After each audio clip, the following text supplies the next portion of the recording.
Listen, you son of a bitch. What the fuck's your problem?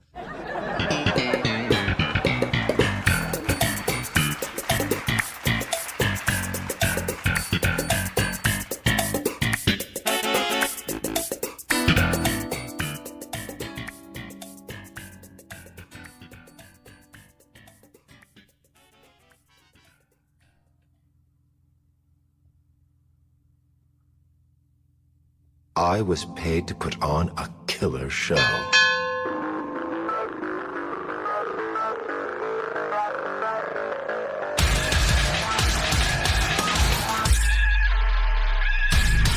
What the f is that?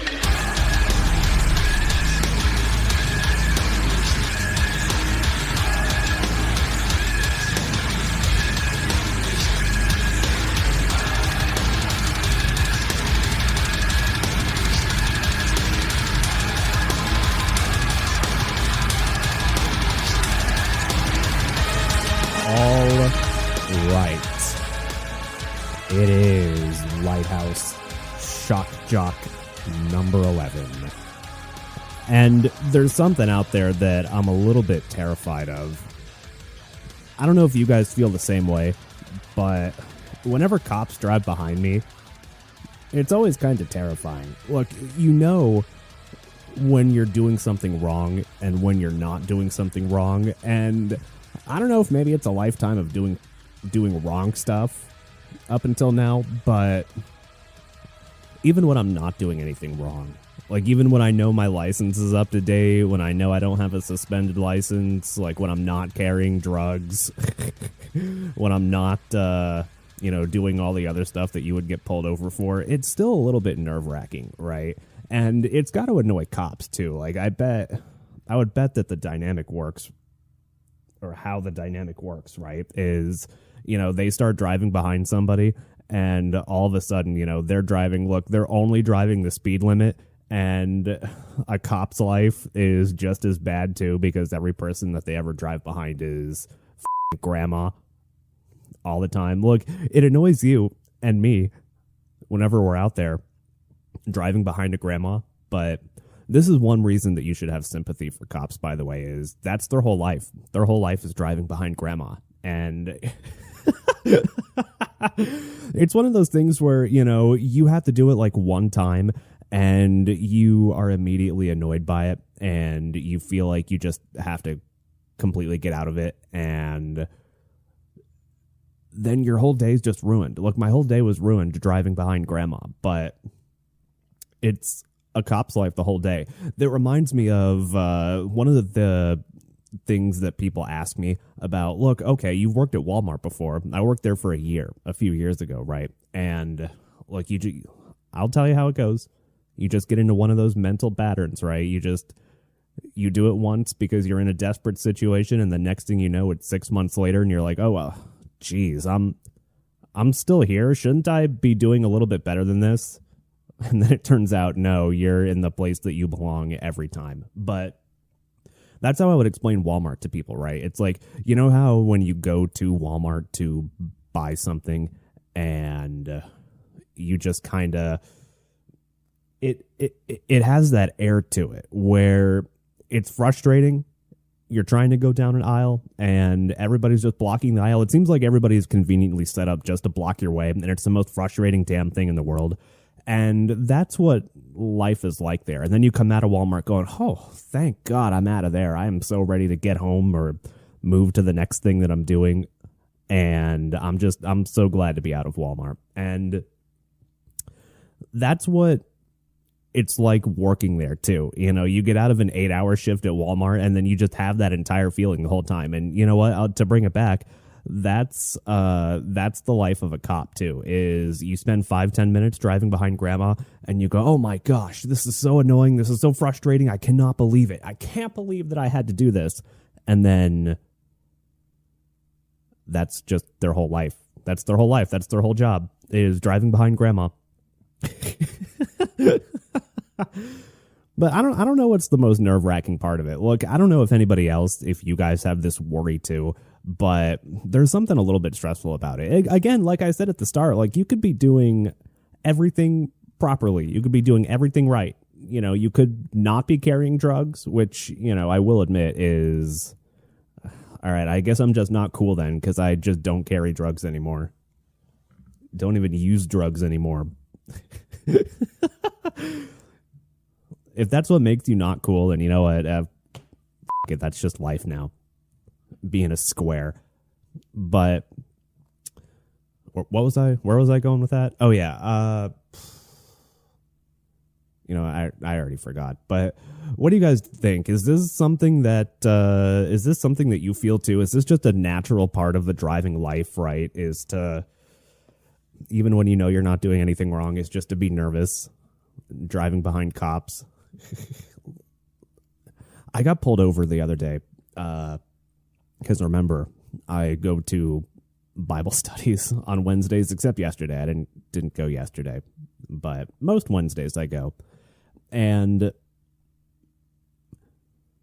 I got pulled over because, and I don't know if this is a real thing, by the way. I feel like this was just an excuse to pull me over because I was driving very slow. Look, when you're driving past a cop that is sitting there waiting to pull people over for being slow or for going too fast, and you don't know what the speed limit is, I'm slowing it the down, man. Sure, it just so happened to be 15 under and it was 55 and I was going 40, but that's neither here nor there. But the reason that they pulled me over, because look, they probably thought that I was like drunk or high or something because it was 2:00 in the morning and I was on my way home. Actually, it wasn't on a Bible study night. It was on some Friday night that I was on my way home for, because I have to drive 1 hour to get to anywhere that I go to. I'm soon going to be driving an hour east to go to work, and then an hour west to go see family or do any of the stuff that I do otherwise. A lot of driving, man. A lot of driving. Plus, I just kind of enjoy it because that's the only quiet time for the day. But I get pulled over going 40 in a 55 on the way home on that long, giant-ass highway that I talked about last time, that I told the story that, I thought there was a box in the middle of the road.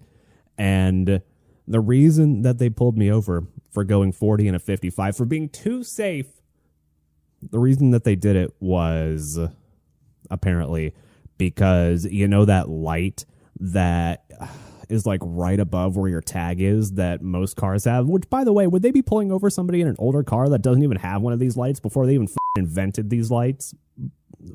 I don't know. Little suspicious, little sus, as the kids say. But they pulled me over for that light that is supposed to shine down on your license plate tag. That apparently is out, which I guess would explain the light notification that I get in my Mini Cooper whenever I start it. But I was always wondering, which light is that? All the lights look like they're on. It's probably fine. Everything's probably fine. But but that's what they pulled me over for. And I know that that's not why they really pulled me over. They really pulled me over because they thought, hey, look, it's just some guy driving 40 in a 55. Surely he's drunk or high or something. And nope, none of those things. Was not any of those things.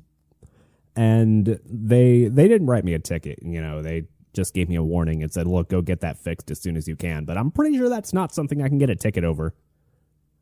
Other cars don't even have that. Is it a thing that, if I have the light that it's supposed to be working and it's just on you, if you have one of those cars that you're supposed to get that particular thing fixed, is there a law that I don't know about? Somebody let me know, please, because I feel like I'm a little bit lost here. And I'd also want to know, look, how nervous do you get? Does it make you drive any slower? Well, of course it does, but does it make you drive more nervously? The possibility of even knowing that you have everything right, that a cop's just driving behind you. And I also feel sorry for the cops in this situation too, because as I said earlier, look, their whole f***ing cop life is driving behind grandma. Unless you're one of those daring people that's, fire crotch just f***ing driving down the road. I'm still going 10 over. I don't care. Pull me over if you must. The balls to be able to do that is, Good luck. Good luck in life, man. I only wish to one day have that level of balls. Wait. That... Whatever. F*** it. We'll move past that.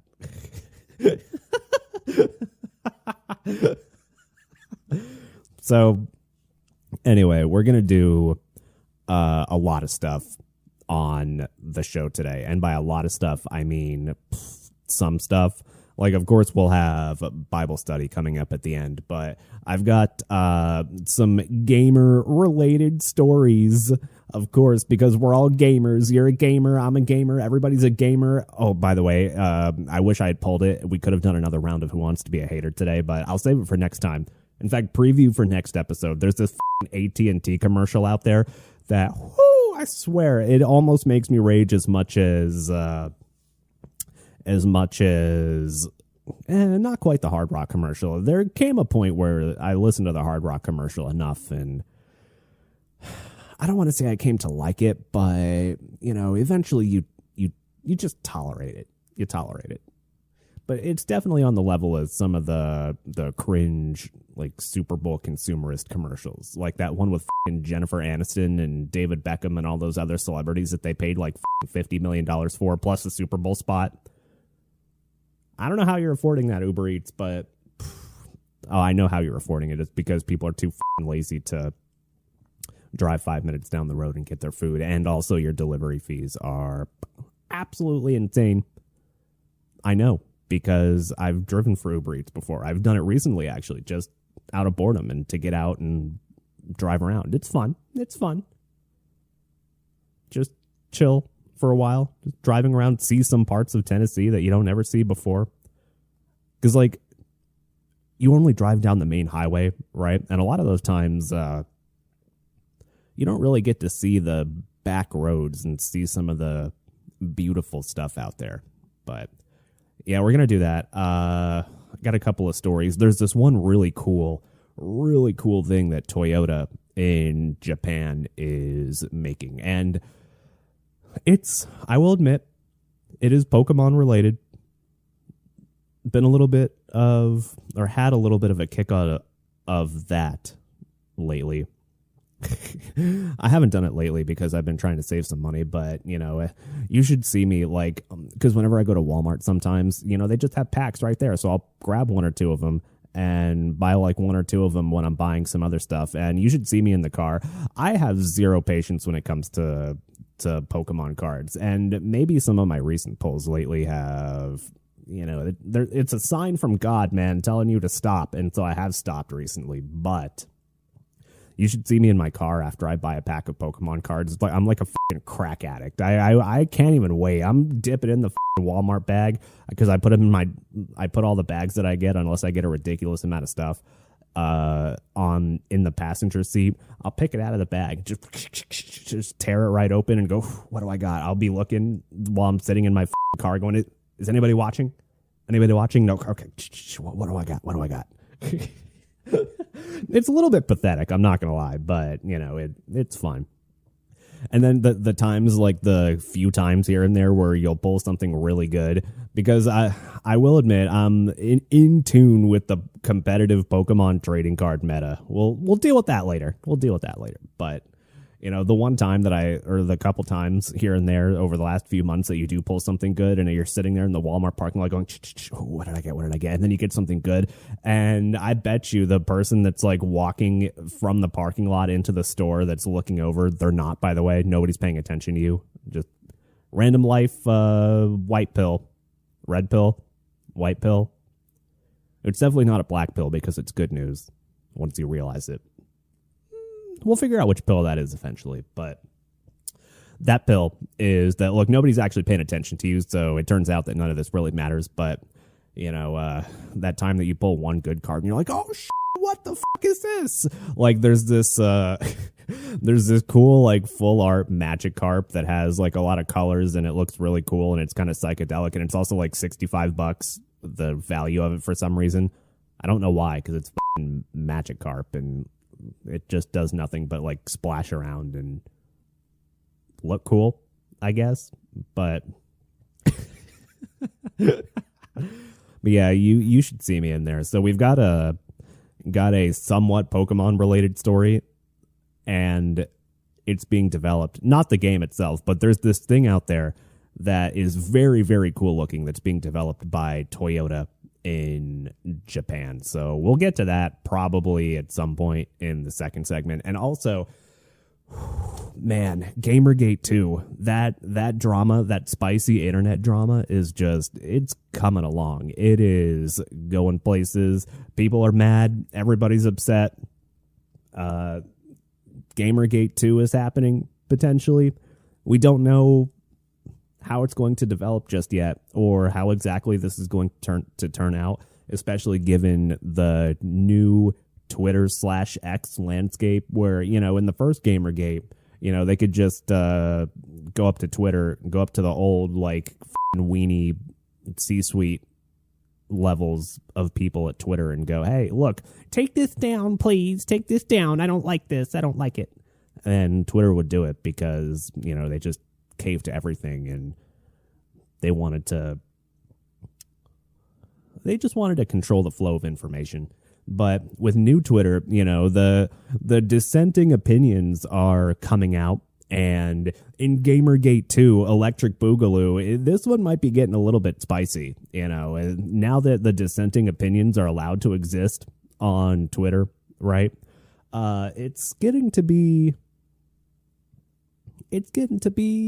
kind of spicy. So we'll go into a little bit of it.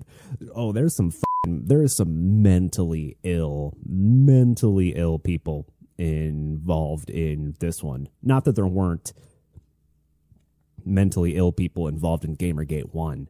Look, trust me, that's where it all started. That seems to be where the whole, at least I read a theory on it on dissenting Twitter, right?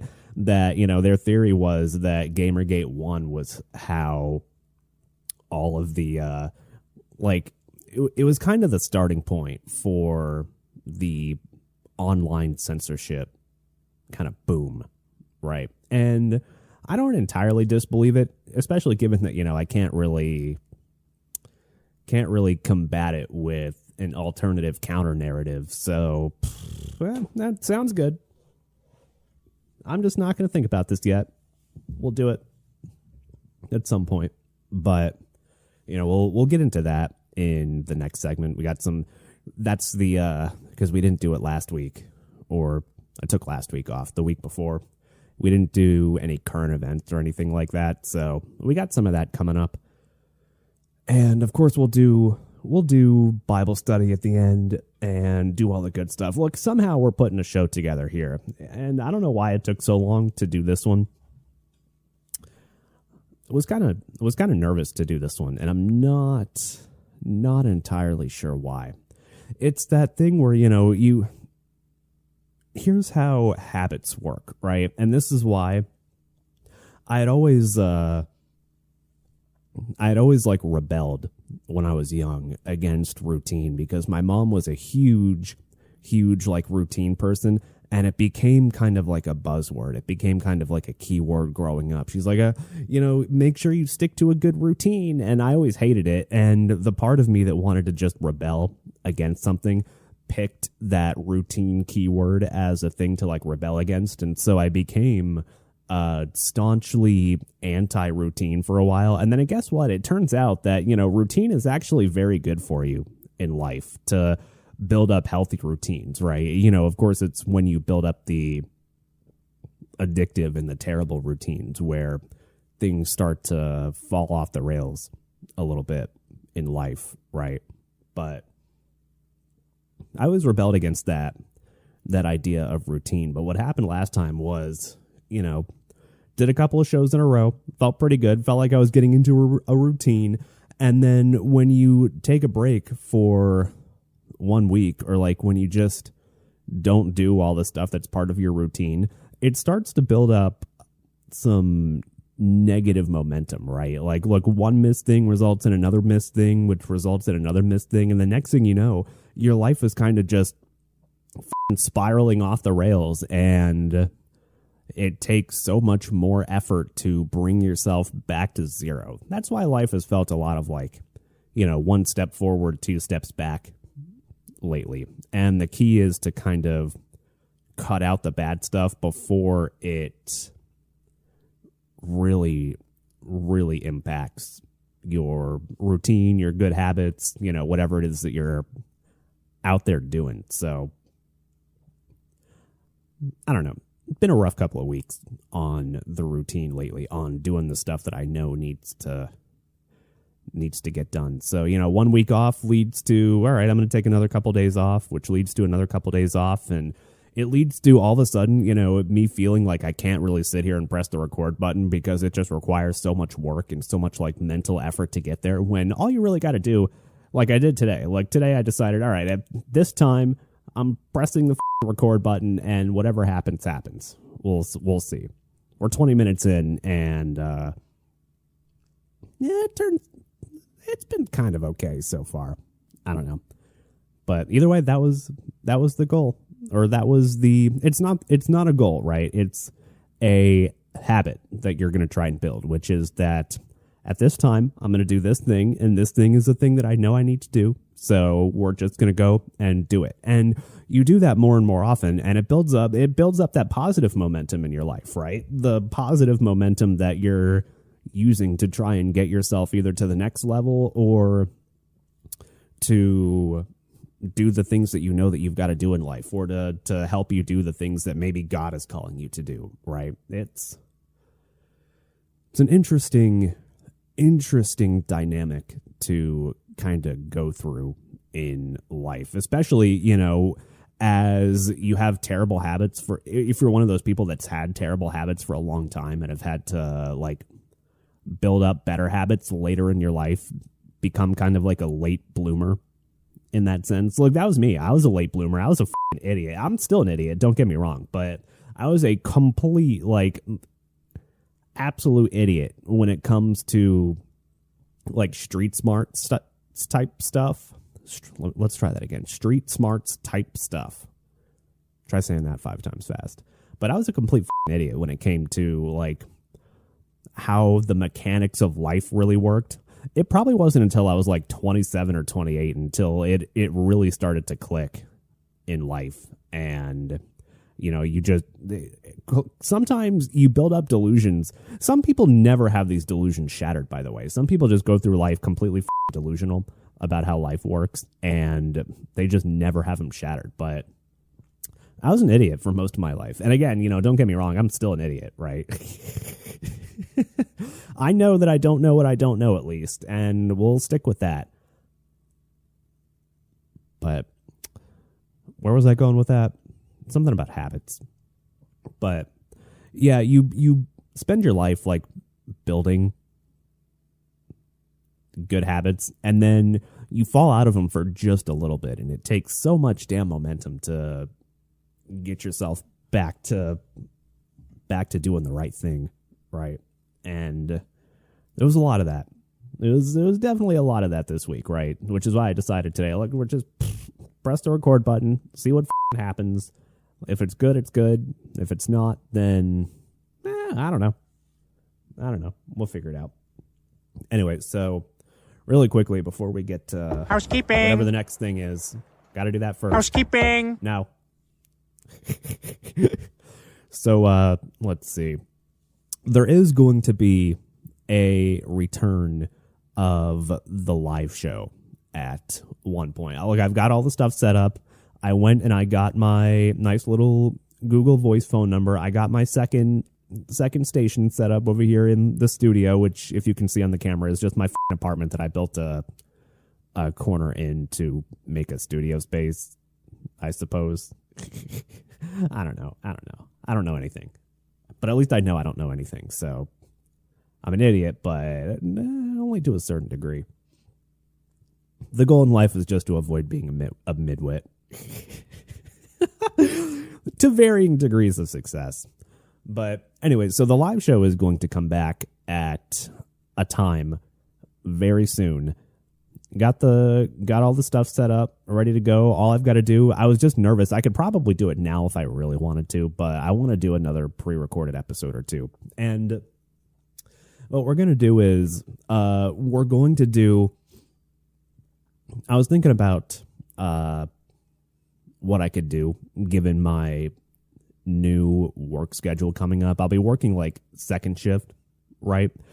But my brain, all the times that I could be recording, and part of the reason that I got the second shift job was, how convincing I was to like, look, these are the times of the day that my brain is on, and I want to give this company the best hours of my brain, which, sounds good on paper, but then I realized, wait a minute, if I'm giving this company all the prime time hours of my brain, which, don't get me wrong, I'll need for a little while until I learn how to do what I'm going to do, and then it'll be just brainless autopilot work. You just gotta learn the system for a little bit, then brainless autopilot work. And I'm definitely not going to say what I'm about to do because, I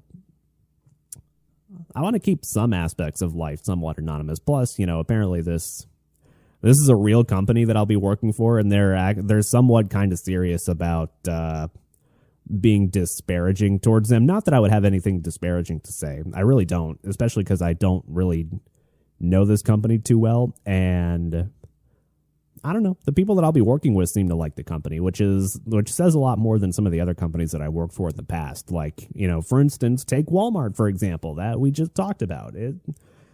Sure,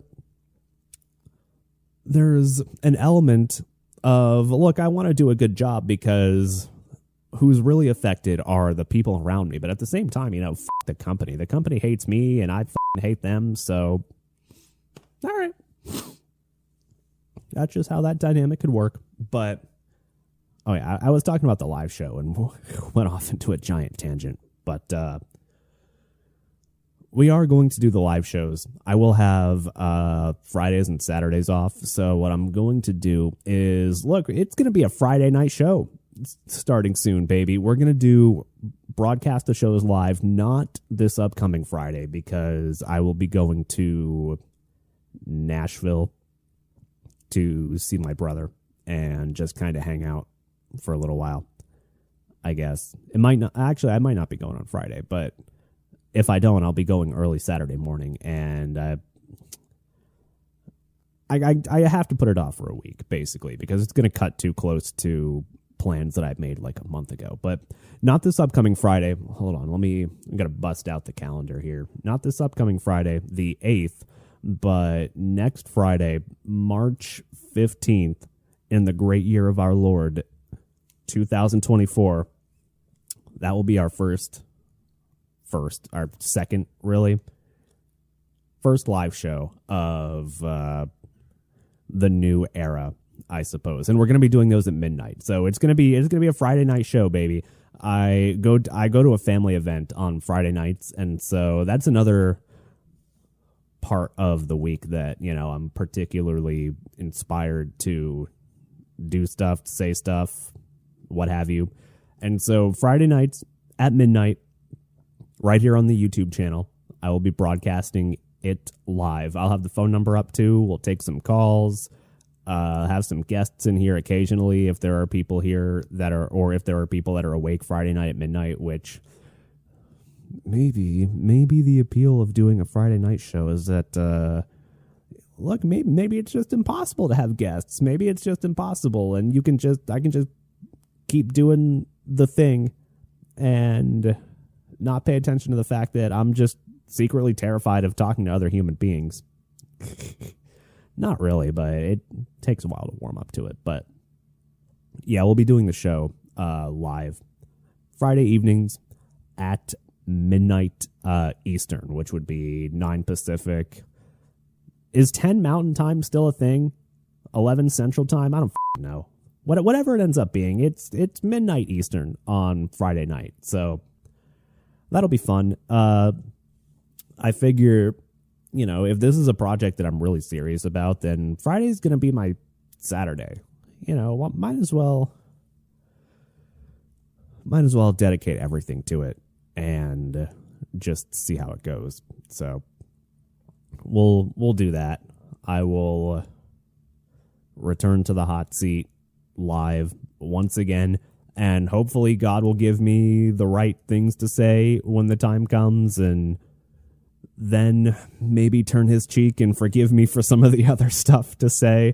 We'll see. We'll see how that goes also. So, yep, Friday nights at midnight, starting on March 15th. That will be not the first, but the second live show.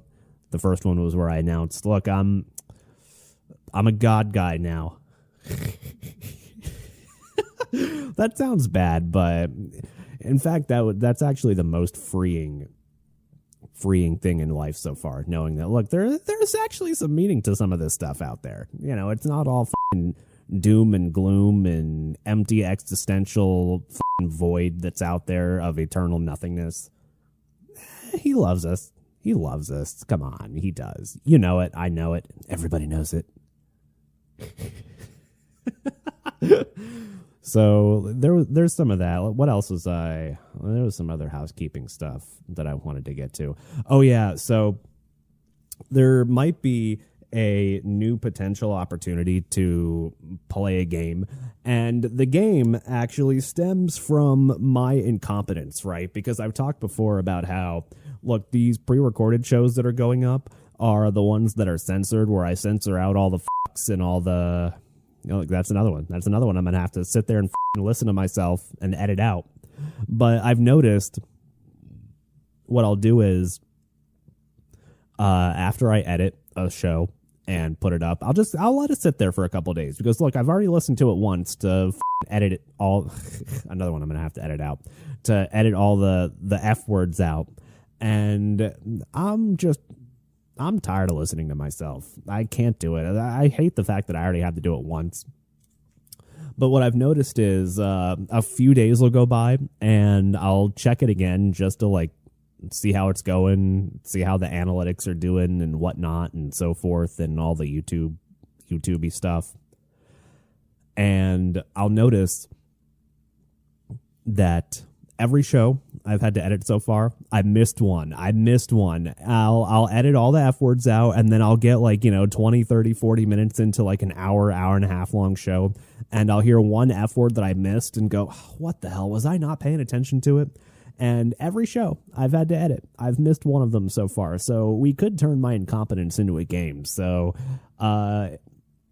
it's too late to go back and edit them out, just based on the way that the shows are edited. I would have to do so much work just to go back in and edit the one extra F word out. So, look, I'm sorry, everybody that's counting on the censored version. My incompetence means that there's still one that you're gonna have to deal with. There's still one, but if you do find the one F word that I miss in every show, and I'm not saying that I'm going to intentionally leave one F word in there. It's just a result of me not paying attention and my complete incompetence about everything.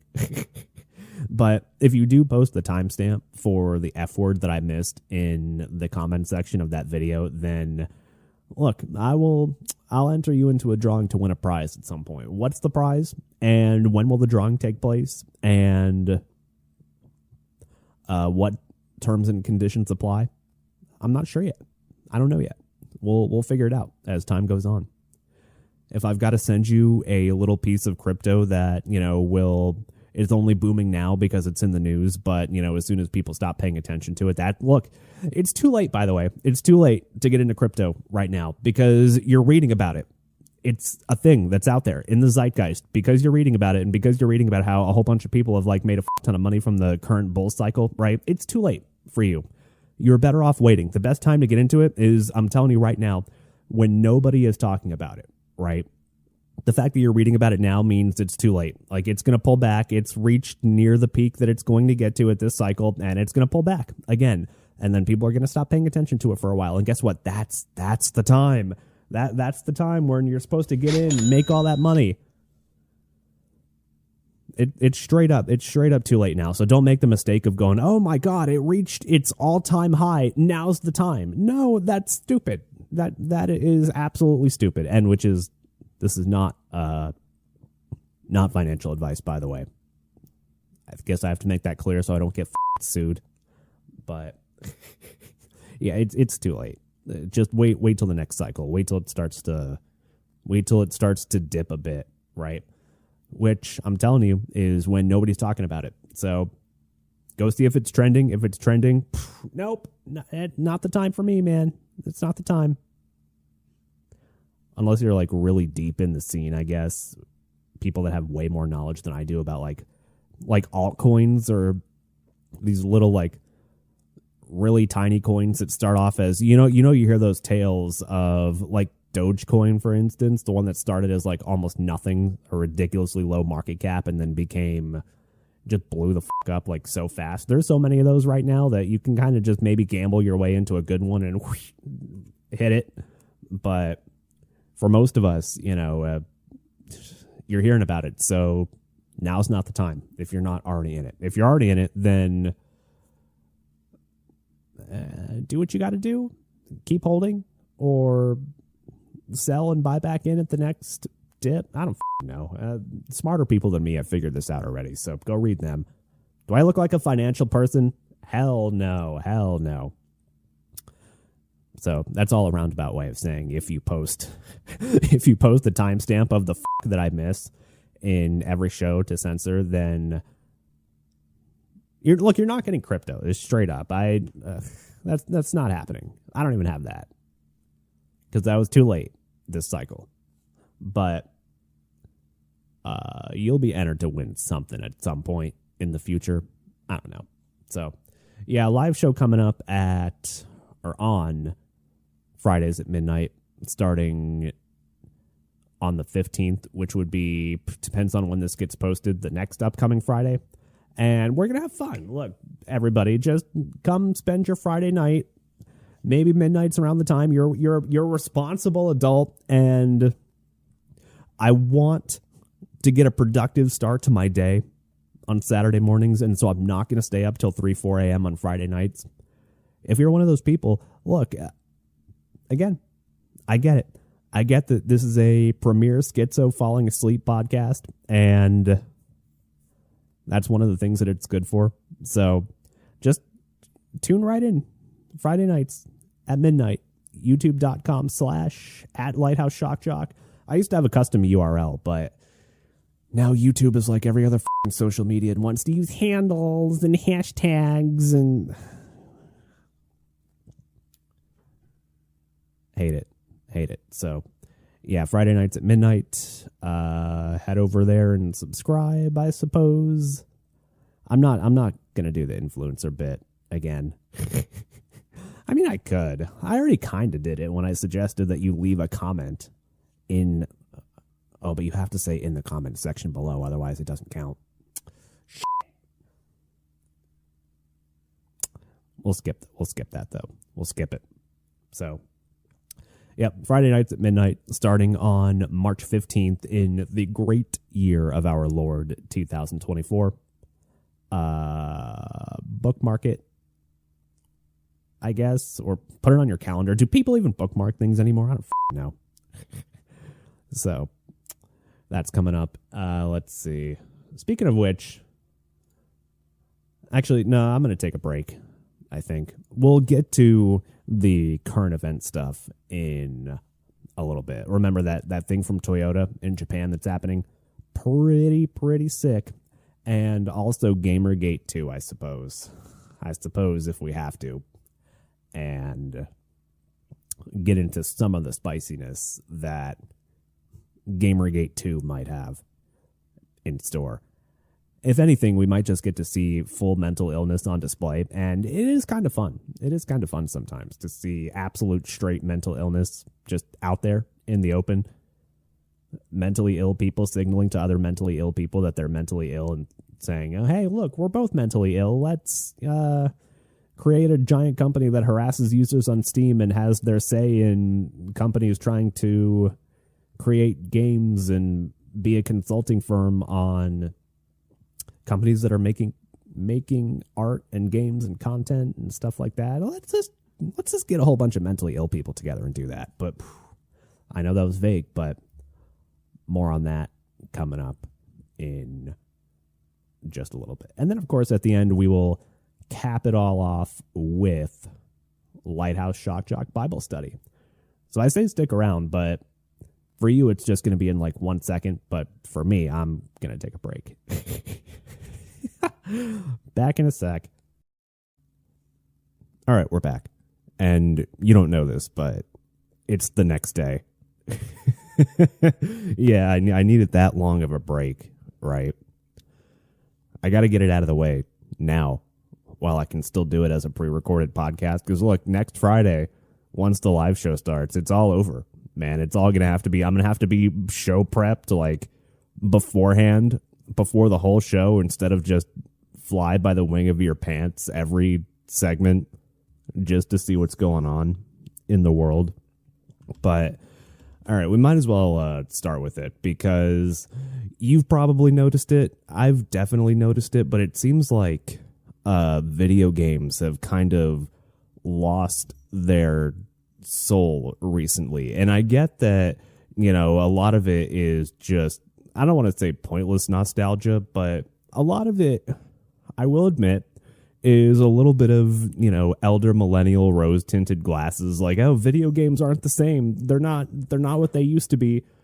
It's not like just, you know, blowing on a cartridge and slamming in Mario 64 and, you know, that lasting a good whole few years of your life. Right. I get that, you know, life's just not the same. The world's just not the same as it used to be. Pardon the cats in the background. They're going nuts again, as they tend to do at 1 o'clock in the morning. But there's something that just feels like it's missing from modern video games, right? And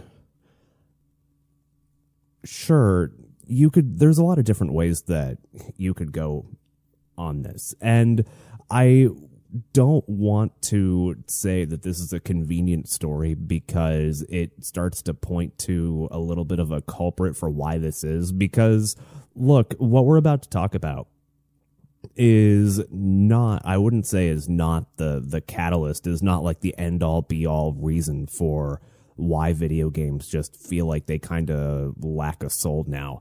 And I would say this is just rife throughout the industry. And I think a lot of it is because, look, let's just be honest here. Most of the video game developers are, you know, the kind of like virtue signaling pink-haired idiots that kind of live in a bubble, and they'll openly come out and admit, which we'll get to in just a little bit. We'll get to when we start talking about old Sweet Baby Incorporated, who seems to be the result of, or who seems to be the frontliner of what could be turning into GamerGate 2. But you'll see it in a lot of these people's like mental illness, right? Where they're the type of people who, you know, these people, right? You're friends with them on Facebook. You're friends with them. I'm not on Facebook anymore, but I'm talking to the boomers that still are on Facebook, right? You know these people on whatever social media you're on. What the hell are the cats doing? I don't know. Anyway, you know these people on whatever social media you're on, right? You can tell that there's clear patience. Remember, patience. I turn the lights off so I can't look back and see them. But you're friends with these people on social media, the clearly mentally ill people. And I'm not saying that there are, you know, physical attributes to them, even though there are, right? You can tell exactly who's mentally ill a lot of the time based on their physiognomy, right? Their physical appearance just tends to point to how mentally ill most of them tend to be, right? And you'll notice it because of the things they post, right? About how the things that they're posting always go into their deep insecurities, like they have to make their deep insecurities public. Like, look, I do that on the air, not on social media, man. So actually, maybe that would make me more mentally ill than some of these people. But anyway, regardless of that, right? It seems like the entire video game industry is made up of these people. And there's this company out there called Sweet Baby Incorporated, and they're one of these people, and this is rife in American corporate culture, right? Where there just seems to be a lot of do nothing jobs. There seems to be a lot of people like what the f is who does consulting? Like, what is consulting, by the way? And why do they make so much damn money? What are they actually doing? What are they actually consulting about? And this is one of the companies that does that consulting. They do. You've heard this term before because it's one of those like, and I'm not trying to turn this into like an anti-woke rant, even though, you know, just by nature of what we're talking about, it kind of ends up being a little bit of that, right? Where this company, Sweet Baby Incorporated, is one of those consulting firms, you could say, that exist for some reason. Again, who knows what the hell they do besides, you know, take games and kind of turn them into failures. And again, I'm not saying that this company or this group of consulting companies is the reason that games feel like they've kind of lost their soul, because look, it started before this. Companies like this just kind of take advantage of where the industry was headed. And a lot of it seems to be because the industry is populated with mentally ill people like who we're about to talk about, right? And so where the story starts and what ends up, or what seems like it's going to end up turning into GamerGate 2, right, is this company, Sweet Baby Inc. And this is just one of those companies. Apparently, there are a whole bunch of, there's a list of them that somebody on Twitter put here. I'll see if I can put this up on the screen here. Again, screenception for a second, but this is from a Twitter account called Mr. Obvious, right? And you can see it on the screen here, but this Sweet Baby Incorporated company is basically a company that video game developers hire in order to go through their game and talk about and point out all of the like the problematic, quote unquote, elements to it, which, you know, in the mind of mentally ill people, just about everything that is not just hard forced diversity is problematic, right? And so there's a list of a whole bunch of them, and you can tell that, you know, some of these are just rife, absolutely rife with mental illness, because just look at them. The first one, which is the main one that is starting to get attention, Sweet Baby Incorporated, that's the one that we're going to get to in just a moment. But of course, you know, they have some other ones too, like Gamer X, which I hate the term gamer, by the way. It's Gaymer, right? It's trying to make a play on gay video gamers, which, you know, as somebody that's supposed to be a member of that community, I hate all of you, man. You give, like, people that are trying to be normal, which, by the way, it does kind of feel like it's impossible to be a normal homosexual in the world today that's not like a flaming... I can say the F word, right? I'm allowed to, right? Because, look, you know how black people have the N-word pass, right? I'm allowed to say F word for gays, but I'm not going to just yet. I'll wait for the time it's right. It doesn't really feel like it's right here, but everyone, it seems like, in order to decide to exist in the world today, just feels like they have to be a complete flamer, and I just really hate those types of people. Can gay people just not be normal anymore? Like, does everybody have to be a flamer in order to... Oh, jeez. Oh, boy. Be right back, I guess. I'll have to edit this part out. God damn it. Sorry. I didn't mean that. All right. That's taken care of. I don't know why I set my phone alarm for 1 a.m. Oh, yeah, that's supposed to be when I go to the gym. But look, I got to finish recording this segment first, man. I'd say that's more important, but it's actually kind of not. Anyway, so I really hate how, like, all these companies make, or especially, like, all these people that work for them, all these people that are so deeply ingrained into video game development, right? They're all those exact kind of weenie people, the kind of people that, like, make everything about their petty little grievances, about, you know, their shove identity politics into everything. And, you know, all the people, all the anti-woke people, which I'm definitely not in either camp. I just kind of take situations as it comes and think about it as it happens. There tends to not be a general ideology. That's what stupid people do, by the way, is they come up with a hard ideology for everything, and then base base the context of everything they see around the one ideology that they've decided already. Like, I don't know, maybe if a new thing comes along, might have to rethink it if it's right. But in this case, what these people tend to do, right, is they tend to take their entire identity and just make that, or they just take their entire identity and make that, their whole personality, and make that their entire identity, right? And it's kind of annoying. The second company on this list is just called Black Girl Gamers, right? And, that sounds great, right? But when their entire identity is just, look, I'm a black girl, it's like, okay, well, what else are you then? What, have you done anything? Have you made any real accomplishments besides tell other people that you're a black girl? That, I don't know. I don't get it.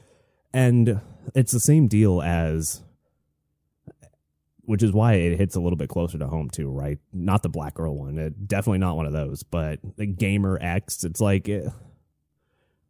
why can you not make your identity based off of something that you've accomplished and not just your identity? I don't know. So the first one that we're going to talk about, and here's where the story starts. I know we're kind of slowing our way into it, easing our way into it, right? Is this first company called Sweet Baby Incorporated, which is the one that is getting all the notoriety for potentially starting GamerGate 2. Now, they've been involved in some titles recently. I had a list here. Most notably, the one that seemed to fail is that Suicide Squad Kill the Justice League game that just came out recently. Now, I'm definitely not going to post any spoilers about it, but by the way, I'm not one of those people that is just so anti-spoiler. No, don't spoil it. Don't spoil it. I just don't want to get spoiled. It's about how you get there, man. And well, I will admit that I don't really know how that Suicide Squad game ended up getting to the spoiler that I accidentally scrolled by on Twitter and just had to watch for a minute and a half just because I'm never going to play that game. Let's be real here. I'm never going to play that shit. So I had to stop and just watch it and go, I wonder what happens here.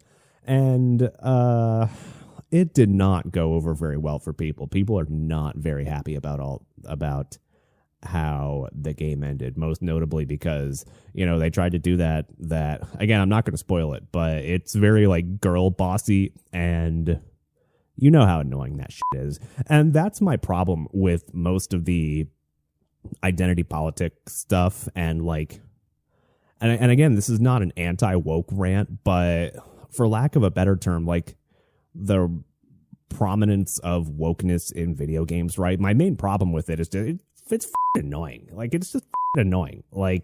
That's really what it is. It's that you're getting preached to. That these people are sitting atop their high horse, preaching stuff that half the time they don't even believe. They just do it because, this is what they view as the right thing to do, and they just cynically look at it as, look, this is the thing that's going to make us the most money, even though it's not, because all these games tank.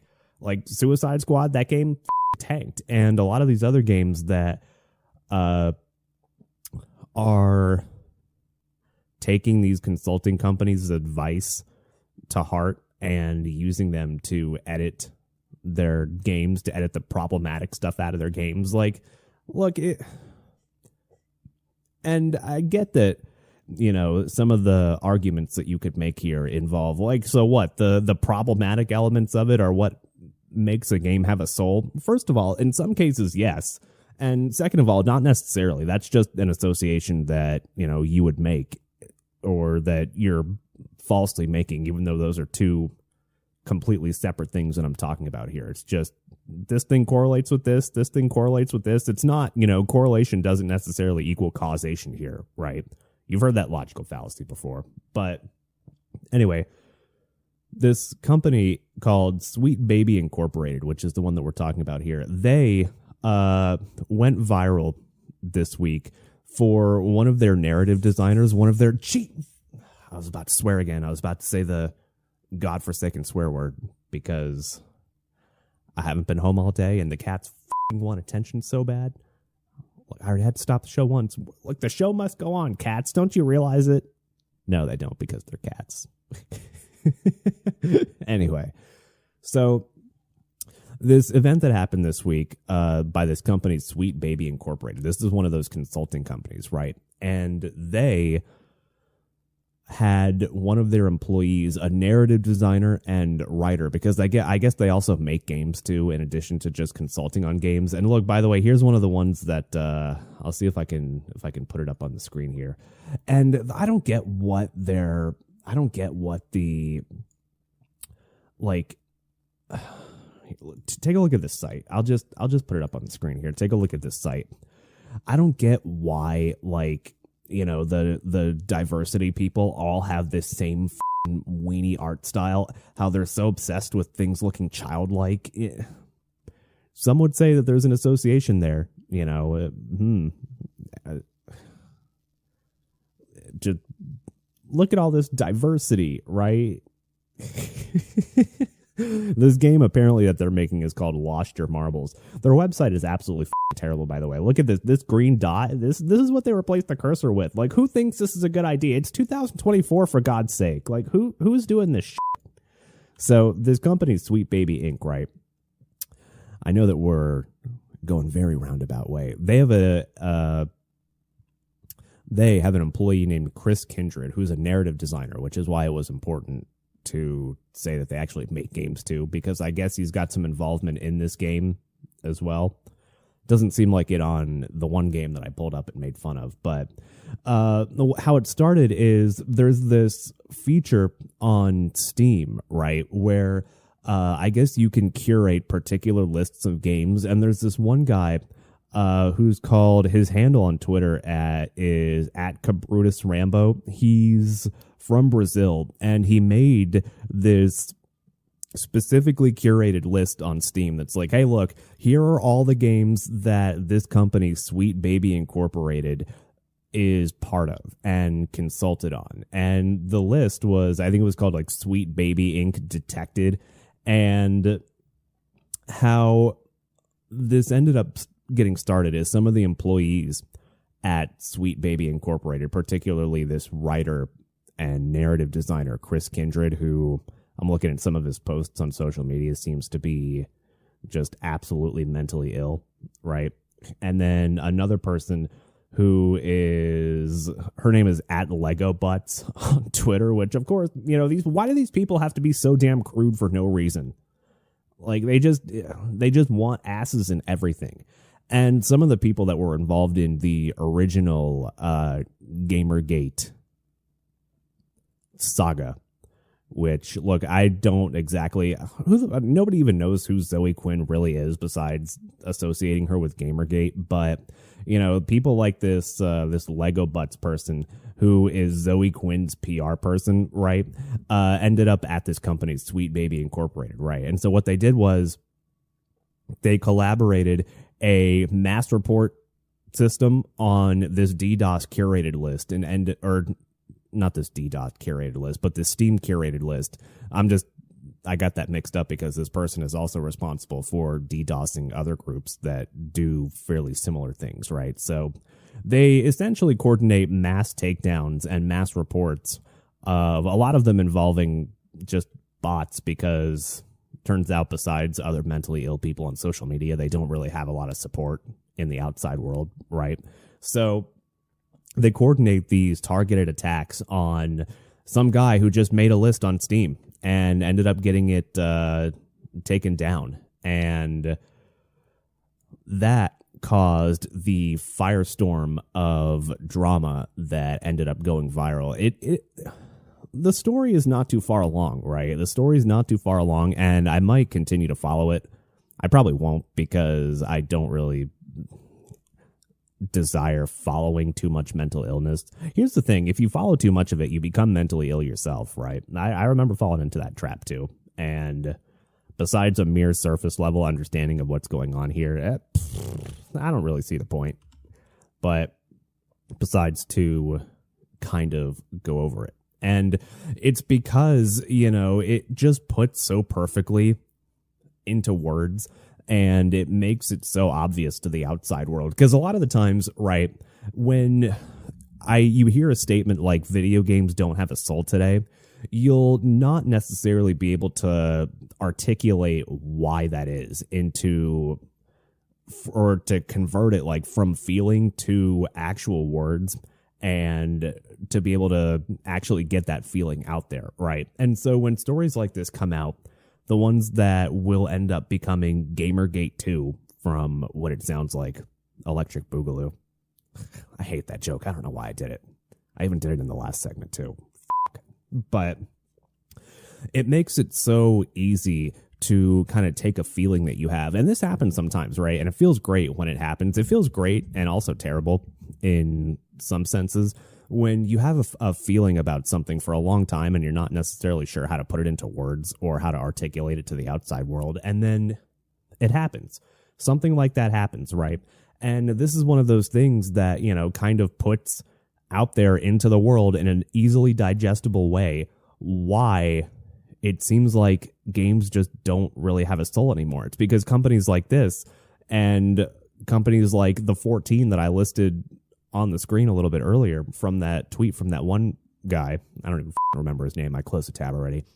This is what the video game industry is now. It's a whole bunch of grifters, a whole bunch of mentally ill grifters like coming together and just pointing at every little thing at games going, this is problematic, this is problematic, this is problematic. And then all these video game developers, they end up listening to it, right? And that ends up resulting in this AAA game cycle that we have now where everything's just a live service game that, you know, you have to pay DLC for to open loot boxes, and just it feels like nothing really has a soul anymore. And that's kind of just, you know, that's kind of how it goes. Now, here's listen to this person. This is the co-founder of Sweet Baby Incorporated. Her name is Kim Belair. And she's going in this clip. She talked at a games developer conference. I don't remember exactly what this was. This was in 2010, right? So I say that this is not the start of it. These companies existing are not the start of it. But look, these people have been involved.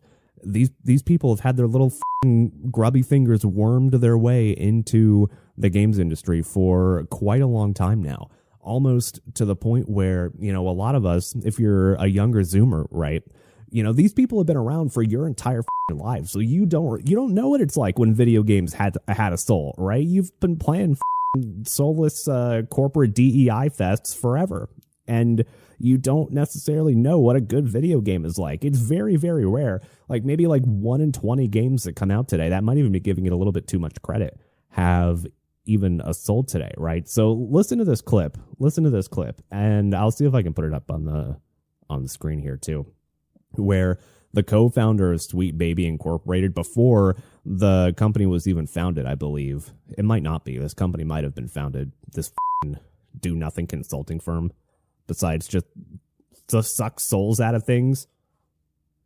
Again, it's evil, and that's part of the goal now on Lighthouse Jock in the current day and age of our great Lord 2024 is to acknowledge evil and do our best to work against it, I guess. Anyway, so this is what she's doing. She's explaining the method that she uses to force her bosses at game studios to censor, alter, and diversify game projects that she feels problematic, which is to terrify them, aka, you know, threaten them with the anger of cancel culture mob, which that seems to be what they do, right? Is they'll go out to all these different video game developers, and they seem to have a particular like group of people in their back pocket that they can sick on anybody that tends to disagree with them, right? It's their legion of mentally ill people on social media, right? That, you know, as soon as somebody does something that they don't like, they have an entire group of people ready to sick on anything that they deem as problematic. So here this person is. If you're a creative working in AAA, which I did for many years, put this stuff up to your higher ups. And if you're a creative working in AAA, which I did for many years. Hold on, wait, let's see this again. Bring in marginalized collaborators at the beginning and ask them how to make it great rather than less bad. Okay, it sounds very generic. So notice how these people don't really have real advice, right? They just kind of, they've used the same, they've gathered this thesaurus, words are hard. They've gathered this thesaurus of like, the same 20 DEI terms, and they just kind of grift them all about. And that tends to be how they operate, right? Notice how all the things that they say don't really make any sense. It's just kind of a collaboration of buzzwords. Working in AAA, which I did for many, many years, put this stuff up to your higher ups. And if they don't see the value in what you're asking for when you ask for consultants, when you ask for research, go have a coffee with your marketing team and just terrify them with the possibility of what's going to happen if they don't give you what you want. What, the gamers might like their products and, they choose to not bow down to the cancel culture mob.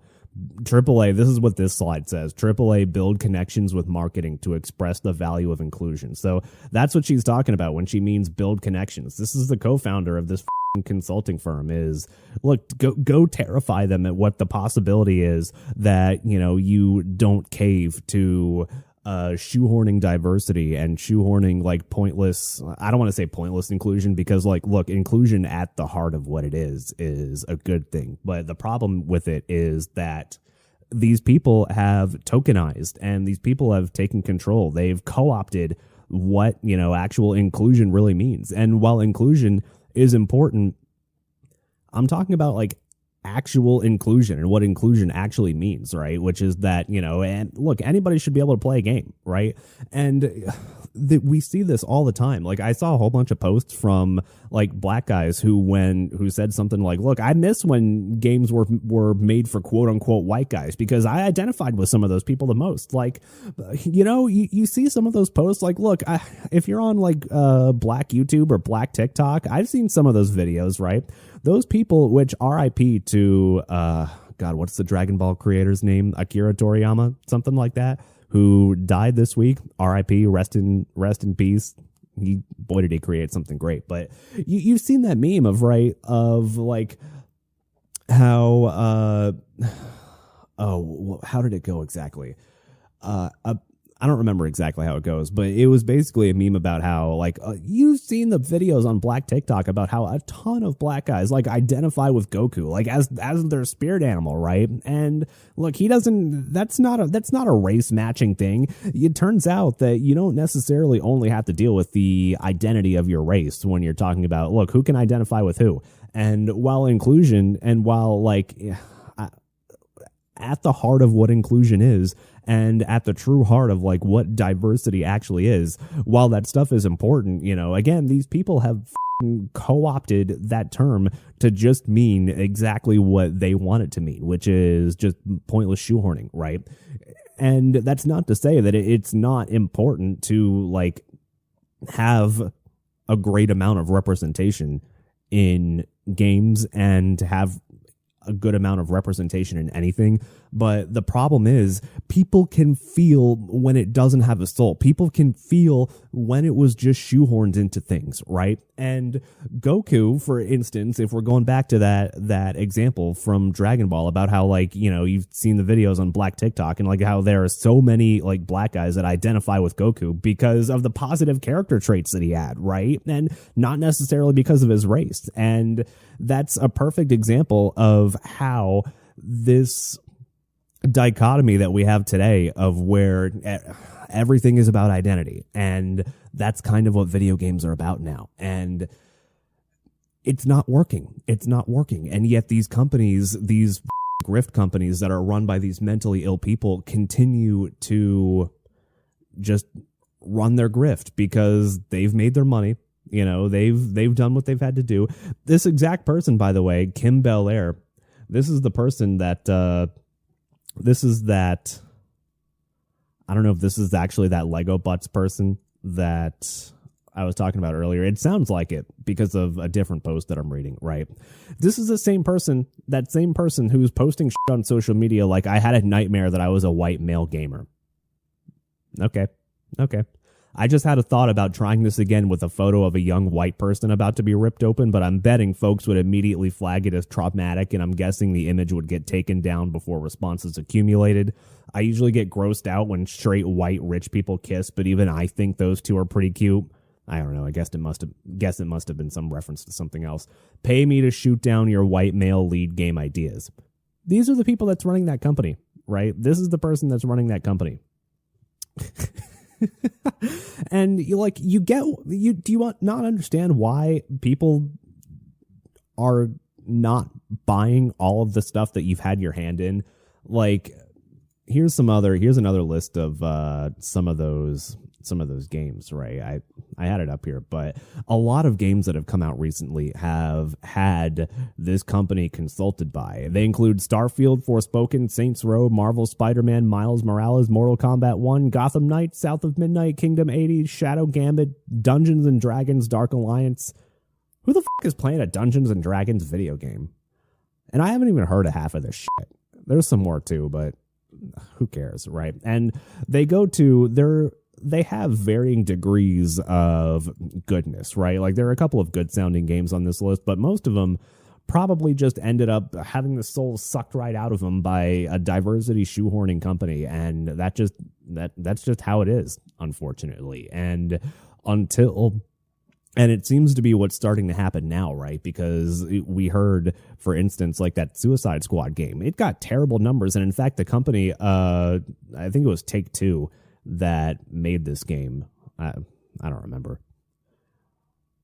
Oh, it was Rocksteady. So they basically had to come out and say, look, this game was an abysmal failure. You know, we're going to have to go back to the drawing board, right? And until more and more of that starts to happen on all of these games that companies like this have their grubby little grifty fingers on, then this stuff is not going to change. And the beautiful thing about some of the stuff being made public, despite the fact that it's kind of an annoying thing to follow, and I don't think I'm going to follow it for much longer besides the big stuff, right, is that when people see this stuff, when people see this story, it might, as I said earlier, it might kind of bring those feelings out into the world. It might actually allow them it might be the catalyst to get them to do something about it and to maybe stop buying some of these games that seem to be so soulless. Again, I'm not going to go out and say that all these games that I haven't really played are soulless, but it just seems like, and again, I don't want to say it seems like they are, but you can see enough of them to where, look, it's all just the same shit rehashed. And this company has a pretty big hand in that. And when the Sweet Baby Incorporated, like the takedown of that Steam curated list went public, that was the catalyst. That was the story that kind of just launched this idea into the stratosphere. And it's what made this kind of concept more palatable to the public. So GamerGate 2 might be kicking off. We'll see exactly how it develops. Now, they're not the only ones forcing politics into games, right? And that seems to be another thing that's ridiculously annoying about it. And, of course,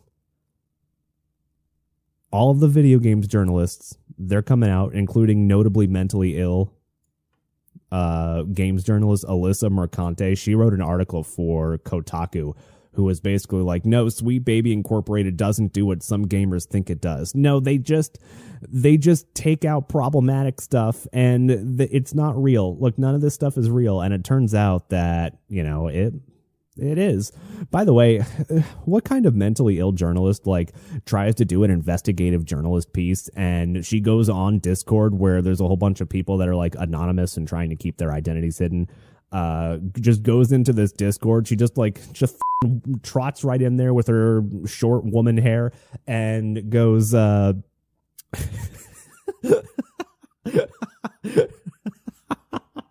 she just trots right in a Discord server with her full name and picture of herself up, looking all mentally ill, and goes, hey guys, why don't any of you use your real names and pictures on this Discord server? What? What?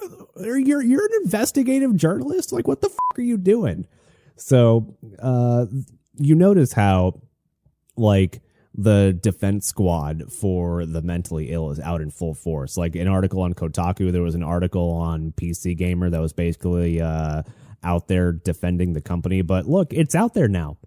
It's out there now. And now people are going to decide what they will about it. So, all right, influencer cap on. Here we go.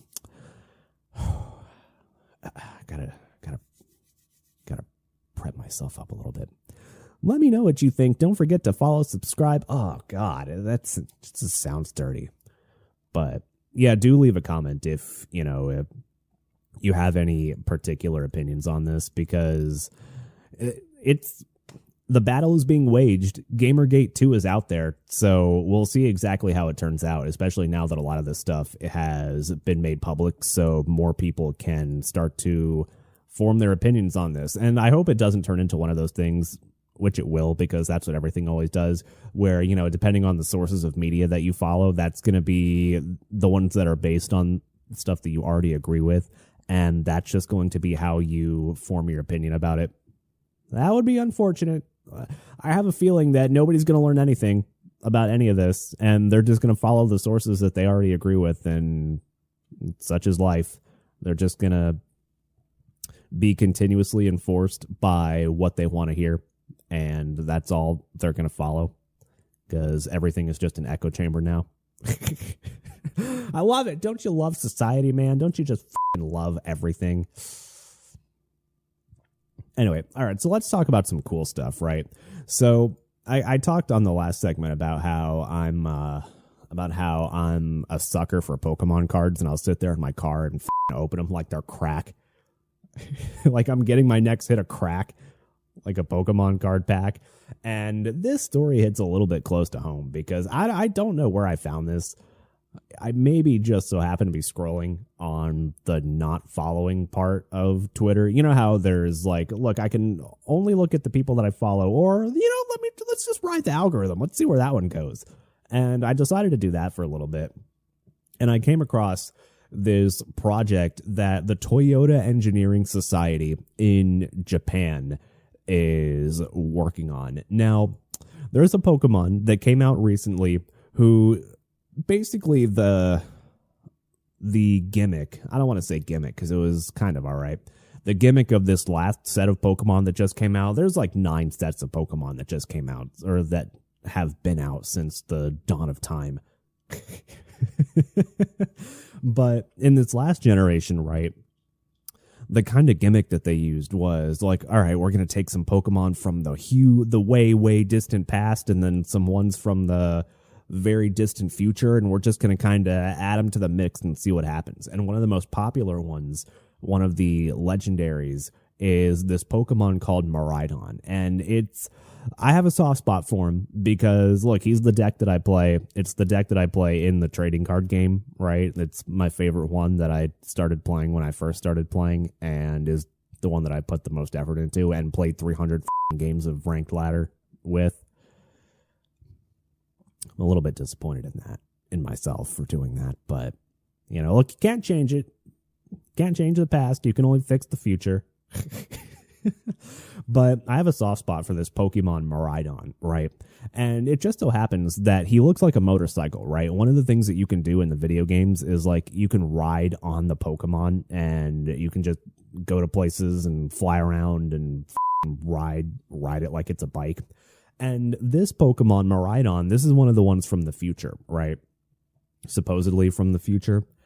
And it is being developed into a real motorcycle by Toyota in Japan. And this is cool as shit. So here, check this out. This went viral on Twitter. It has 1.5 million views now, which for a random niche post on Twitter is very cool. This was called the Miraidon Project from Toyota, and they basically took this Pokemon and they developed it into a motorcycle, and it's an actual real motorcycle. Like, look at how this Pokemon kind of translates into motorcycle form, and that's how you ride them on the game. Now, obviously, this wheel here, right, is like this Pokemon's chin, I guess, and in the video game, the whole thing actually spins around, but you can see here that, look, it's just a plastic case. There's no way they could let this out on the street if this entire wheel was spinning. That just kind of sounds like a safety hazard, but they turned this Pokemon into a motorcycle, and it's a real thing. Like, look, it's got real mechanics and it's got real robotics in there. It's a real operable motorcycle that's going to be test driven. Now, obviously, this is not going to market, right? Like, there's no way that they're mass producing this. That just seems like kind of a waste of time. And here, check this out. Here's a video that they put out. By the way, it's they made a whole logo for this engineering society project, right? Cool stuff. And it's cool that they can take little passion projects like this and make stuff out of it. Just look at how cool this is, man. By the way, anybody that's going to make the joke, because I saw this, at least the most upvoted comment, and this is what goes to show that the hive mind is just so powerful in everything.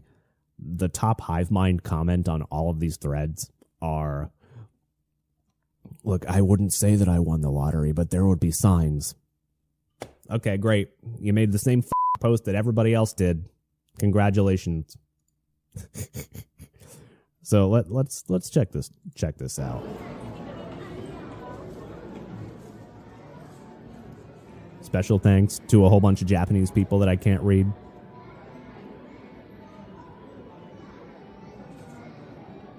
Where's the good part? Here we go. See, they're actually working on it. It's going to be a real motorcycle. That is so cool, man. Future mobility. And of course, a lot of art goes into it, too. All right, I get why they can't have the full wheel spinning, but... See, they've got people in there doing math and crunching numbers and working on stuff, doing actual engineering. Of course, they had to draw... Look at this. They had to draw a cute little Miraidon on there, too. Oh, hold on. I gotta... Nope. Here we go. Look at this. They had to, like, do a mock-up version of the project. Like, all right, look, this is a giant lizard that we're going to make a robot or a motorcycle out of. And he's a robot. We are robotics people, after all. And this is what we have to do. We were directed by passion.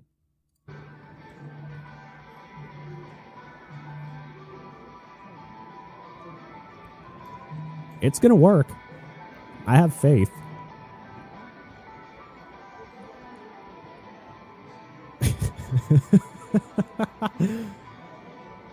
Of course, a lot of artistic direction went into it, too. What do you think they concentrated more on, the art or the engineering? Probably both. Oh, and of course his eyes light up, too. That's so sick.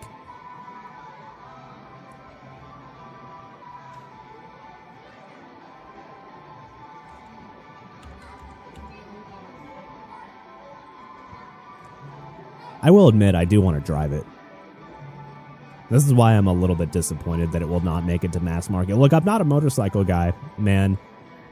I'm not a guy that's out there revving their Harley while they're stopped at a red light. Not that all motorcyclists are like that, but most of them are. Like, if I could just imagine this. Imagine my stupid little American ass, like, pulling up to some idiot. I get this Miraidon motorcycle, and I pull up to some guy in a Harley, and they're just revving their Harley, trying to show off at a red light.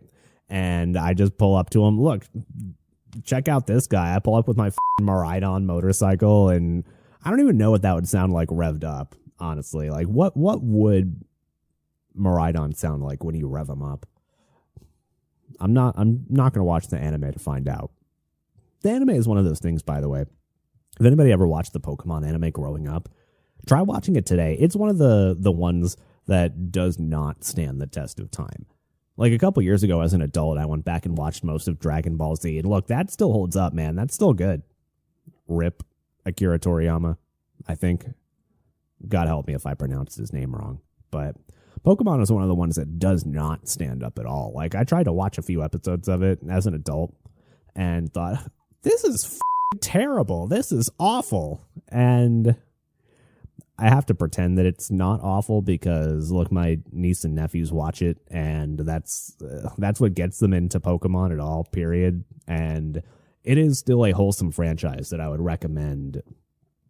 Not recommend they stay into, because obviously the more wholesome thing would be to, just have their noses knee deep in the Bible all the time and just be their whole life. But look, we're dealing with reality here, man. And if you're going to be involved in something, at least make it kind of good and kind of wholesome. Nintendo hasn't lost their way on that yet. I don't know where I'm going with that. Anyway, so let me know what you think. How's GamerGate 2 going? How have you formed your opinion based on the media that you already consume? And also, what do you think about the Miraidon motorcycle? Would you ride it? Is it a little bit too dangerous? Is Miraidon going to rise up and maybe buck you off of the motorcycle? Look, the Harley guy doesn't have to worry about that. The Harley guy, his thing's just a machine. He knows that thing is not going to come to life unless it was a Transformer, right?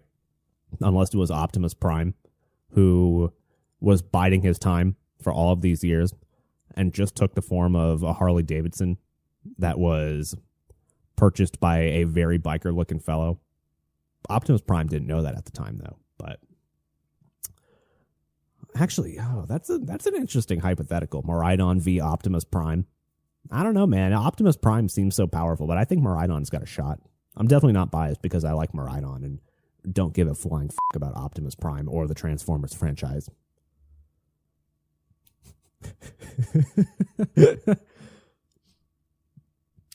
If anything, Shia LaBeouf and Megan Fox did not change that at all. In fact, if anything, well, I don't know, it added some sort of relevancy into it. If it wasn't for Shia LaBeouf and Megan Fox, I would not have an opinion at all about the Transformers franchise. And look, any publicity is good publicity, so if you think something about it, then that's a W for Transformers. Okay? I still think Miraidon could take them, though. Anyway, so let me know what you think about all that good stuff that we just talked about in this segment or whatever. Don't forget to follow, like, subscribe, leave a comment. Ugh, gross. It still sounds bad. I hate it. I love YouTube, but I also hate YouTube. Anyway, so, all right, I'm going to take another break. And when we come back, the next edition of Lighthouse Shock Jock Bible Study. See you in a sec. All right, we're back. And normally this is where I would remind you that, if you were watching, excuse me, the Bible study segment that's just on the Bible channel, the @Lighthouse Shock Jock Bible Study channel, then normally this is where I would remind you that, if you want to watch the main show, you can go subscribe to the main show over at @Lighthouse Shock Jock. But here's the deal. I'm not going to post this one separately because I'm struggling a little bit, right? I've done the bad thing where I've disconnected from God a little bit lately, right? And so part of the reason that I'm even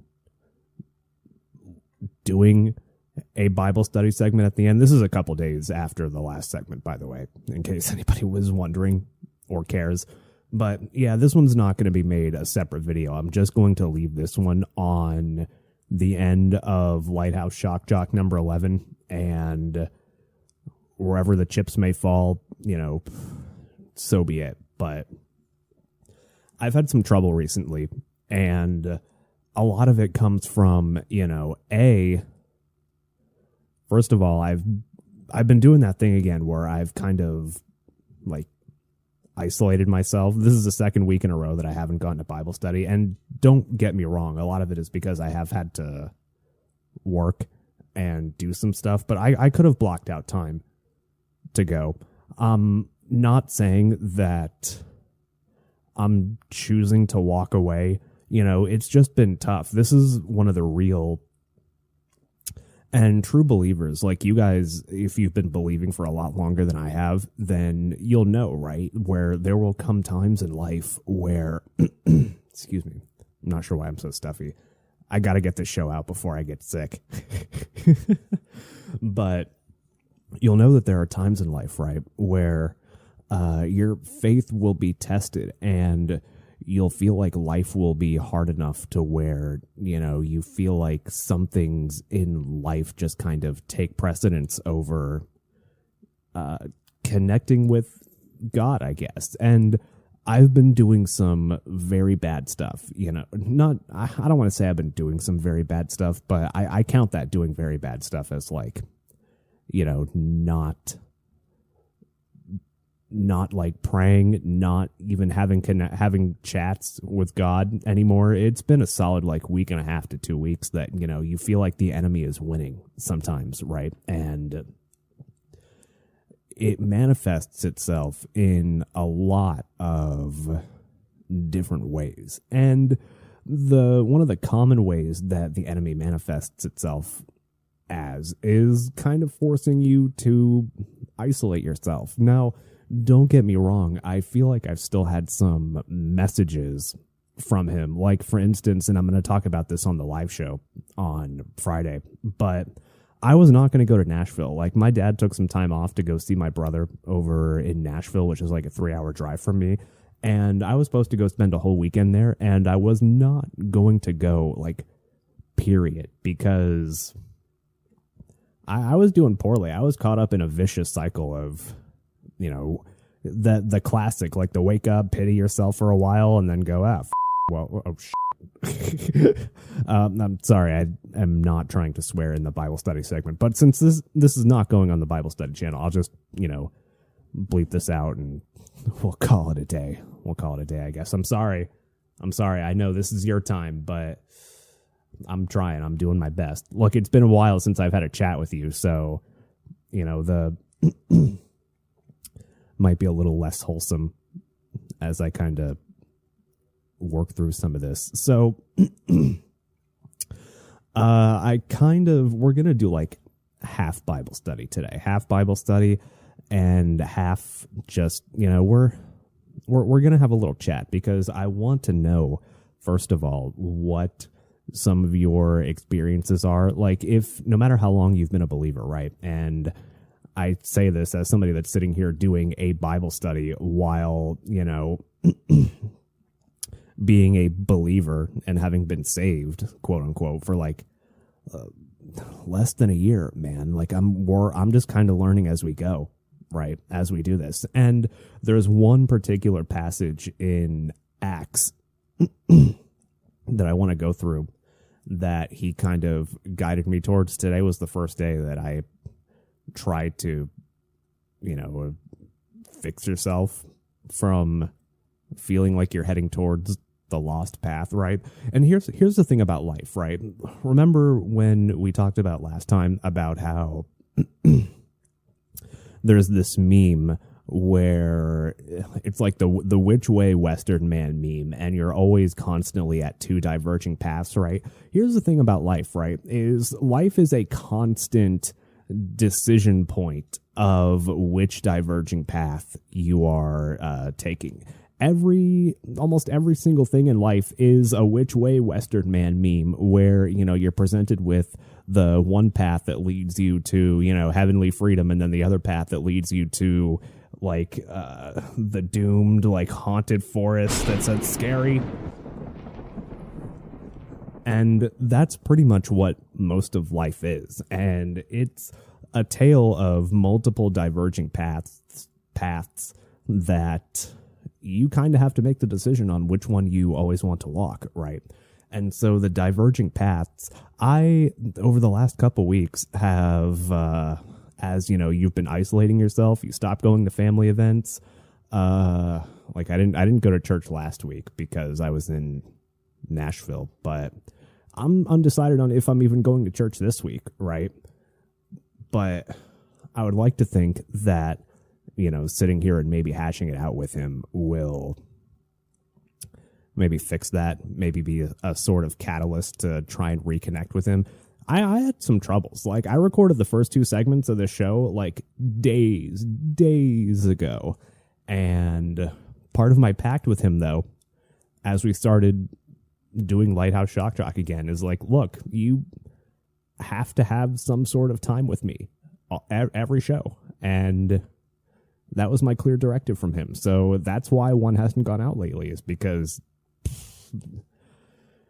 I just haven't felt close to him at all lately. It's starting to fall off a little bit. And a lot of it is half of because, you know, you're not putting yourself in situations where you have to really be accountable to anybody again, except just you and him, man. And when it's just you and him, I'm terrible at that. I'm terrible at keeping myself accountable.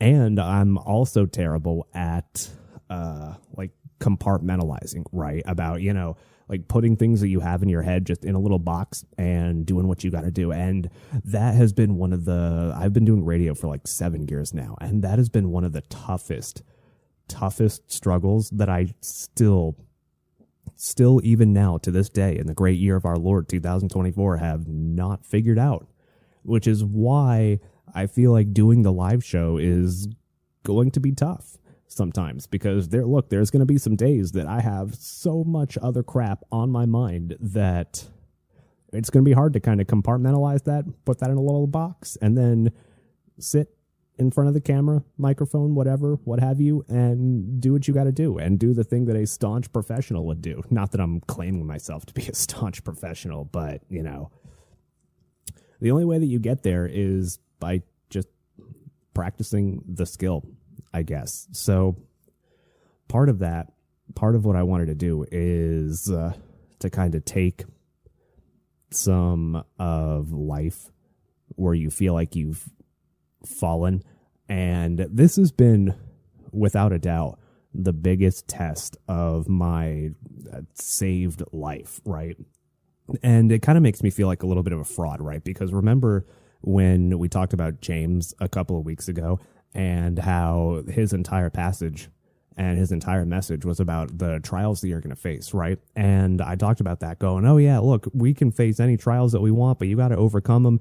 And no matter what, you know, you just look up and he's got all the answers for you, right? And as soon as we did that passage, well, maybe not as soon as, but, you know, shortly after, as I started kind of falling off and disconnecting from family again and disconnecting from God, right? And as soon as I did that segment, right, not really knowing not really being able to fathom the trials that were incoming. And so it feels like we're facing those true trials, like now, kind of, rather than, like, it sounds so great to just sit there and do a segment that you feel like you could just tackle and you can triumph at any time. But it turns out that the trials were not even close to being started yet. And now is where I feel like the true trials are beginning, because it's the ones that really challenge whether or not I actually have faith in him. And my behavior over the last week and a half to 2 weeks has indicated that, like, look, when things start to get tough, you know, I'm abandoning him. I know he's not abandoning me, because I'll still hear little pieces throughout the day, even on days that I just do not pray at all, days that I try not to have a chat with him. I'll hear that little voice in your head that says something like, and by the way, here's how to kind of determine when God is trying to talk to you, right? When you have that little voice in your head that is completely uncharacteristic, that almost doesn't feel like it comes from you, that's him trying to give you a message, because he lives in all of us, right? And so you'll get some of those occasionally, here and there, throughout the day, even during times when I feel like I'm not connecting with him at all, that I feel like I'm walking away, because it feels like it just feels like that you and your own shortcomings are stopping you from connecting with him, right? The enemy will get in your head. No, you're not good enough. Look at how bad you're screwing up right now. I was about to say the F word again, but I've already reached my one F word per Bible study quota. One is already too much. But, you know, it just feels like, and I'm struggling to even now continue to talk about it, which is why it's going to be a short one. But it's kind of related to the stuff that we've talked about up to now. But, you know, it feels like when the going gets tough, when the going gets really tough, are you still going to be there? And at key points throughout, you know, my saved life so far, I viewed some of those as the tough moments that I continue to be there for. And yet we've reached an impasse. I've found a place where, you know, oh, now it's really, really tough. And the enemy feels like he's got such a strong stranglehold on my brain and on my thought process. It's like, yes, I've got you now. I got you now, young lad. Not young anymore. But that's where the real kind of test begins, is when you actually feel yourself starting to shake and when you feel your faith starting to wane a little bit. And so I wanted to find a path, or I wanted to find a passage that was kind of about reconnecting with him somewhat. And I'm not quite sure what led me to this passage, but we're going to go through it anyway and kind of interpret it as it comes. Now, it led me to Acts a little bit. Now, Acts, as we got to start kind of with a little bit of a history lesson, Acts happened, you know, after Jesus had resurrected from the cross, right? This happened way after he had resurrected. He spent his 40 days back on earth doing his thing and getting basically all of humanity ready to continue to exist in the new dynamic that it was going to exist in. And then Jesus ascended back up into heaven 40 days later, right? And so Acts is some of the stuff that his disciples did in sort of the preparatory period in creating. I don't know if they intended to kind of create a new faith at this time, but essentially what they were trying to do was spread the word. Like, look, this is what happens. These are the implications for what that means for us as human beings going forward. And that kind of set the structure for a lot of the things that happen, particularly in the New Testament, right? And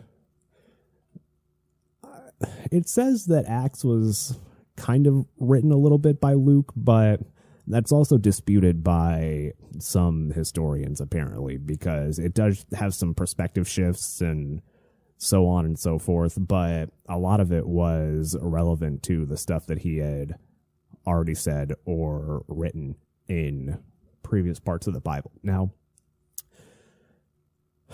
I don't know why he brought me here, but we're going to go through some of Acts chapter 3 today, because I was asking, you know, look, give me a sign, give me a pathway to attempt to reconnect with you. And this should not be something that he should have to provide, right? This should be something that I feel like is my duty anyway. And I do kind of, which is why I did it in the first place, which is why I asked even in the first place. Like, hey, look, lead me somewhere. Give me a sign that's going to make it easier to, you know, pass the test of my faith, I guess, would be a good way to say it. I'm not entirely sure about that, but basically, my ask of him and my prayer in the few times that I've been able to reconnect with him in the last couple of weeks since feeling lost has been, look, just give me the power to not lose hope. Okay. Give me the power to not, you know, lose hope in your plan. Give me the power, give me the strength to not lose hope that there even is a plan. You know, it almost feels like old me was starting to resurface a little bit, you know, that lost, existentially aimless kind of idiot that just wondered what it was all for. There were moments of that kind of crept back in recently. And so he led me, and I don't know why, but we're gonna start to go through this a little bit in Acts chapter 3, and we're gonna start at verse 17, because apparently this is Peter. Hold on, let me see. This was Peter kind of giving some talks to other, like, I don't know if they're exactly prophets, but they eventually became early Christians, right? These were Jews that were listening to Peter, and they were the sons of prophets and inheritors of the covenant that God made with Abraham, right? So these were supposedly people that were ready to take the message. They were ready to kind of hear what he had to say. And apparently what happened was that, and again, you'll have to fact check me on this if I'm entirely off on this. So leave a comment if I am saying something that's completely incorrect, which could be the case, but that's what I got here. This is in the text, man. But supposedly, Peter was intending to talk about something completely different, and then he saw the opportunity. He saw the attentiveness that these people were giving him, and so he kind of, like a light bulb went off in his head that said, oh, wait a minute. I could spread the good word here. I could do that. That sounds like a thing that I could do right now. And so he took advantage of that specific moment and ended up kind of talking about something else completely. And when I was asking, look, give me a sign. Give me something that is going to make it kind of easier to reconnect with you. Like, give me a message, essentially. Give me a sign, give me a symbol, give me a piece of synchronicity. You know, that's my favorite word, right? So we're going to find out why. Maybe together, because I still haven't necessarily found out entirely why. I just skimmed a little bit of what he wanted me to read. And so, well, look, we're just going to go through it together. And maybe ways to reconnect with him, because that was what I was asking for. And so he sent me, starting at verse 17 in Acts 3:17, starting in chapter 3, right? This is Peter, I believe. Yet now, brethren, I know that you did it in ignorance, as did also your rulers. But those things which God foretold by the mouth of all his prophets, that the Christ would suffer, he has thus fulfilled. Repent, therefore, and be converted, that your sins may be blotted out, so that times of refreshing may come from the presence of the Lord, and that he may send Jesus Christ, who has preached to you before, whom heaven must receive until the times of restoration of all things, which God has spoken by the mouth of all his holy prophets since the world began. So it sounds to me, like this is meant to be a passage of redemption, right? Which kind of starts to explain why. And, I've talked before about like how C.S. Lewis is one of my favorite authors, right? And one of the things that he also describes that is also very heavily prevalent in the Bible is the kind of stupidity of all of the different sects of Christianity. But this is one of those things that seems to explain to me. And again, I have no idea how factual this is, so you'll have to fact check me if it's wrong. But this seems to explain to me why Catholics seem to do confession, right? Because it says here, and maybe this is kind of where it comes from, right? To repent and therefore be converted, that your sins may be blotted out, so that times of refreshing may come from the presence of the Lord. And another thing that this seems to imply to me, right, is that, look, no matter what part of the path that you walk on, even if you're walking the right path and you kind of veer off into terrible paths, or you kind of veer off into the darkness, right? He's still there. He's ready to redeem you no matter when you're ready for it. He's there to take you back. You just have to repent a little bit. And that is another thing that, like, as I kind of fell into a little bit more darkness over the last couple weeks, that was another prevailing message that I seemed to get from him, is that, look, I would stop and just kind of sit there and open my ears, open my mind to whatever he wants me to say. And I knew that I was falling off. this has been in a process of weeks, right? Or this has been happening over weeks. Words are hard. But the primary message that I got from him is like, look, I'll be ready for you whenever you're ready to return to me. I'll be ready to take you back. And maybe him pointing me to this passage is that's just another way to say that, you know. Turns out it might have been meant to be. For Moses truly said to the fathers, the Lord your God will raise up for you a prophet like me from your brethren. Him you shall hear in all things, whatever he says to you, and it shall be that every soul who will not hear that prophet shall be utterly destroyed from among the people. Yes, and all the prophets, from Samuel and those who follow, as many have spoken, have also foretold these days. You are sons of the prophets and of the covenant which God made with our fathers, saying to Abraham, and in your seed all the families of the earth shall be blessed.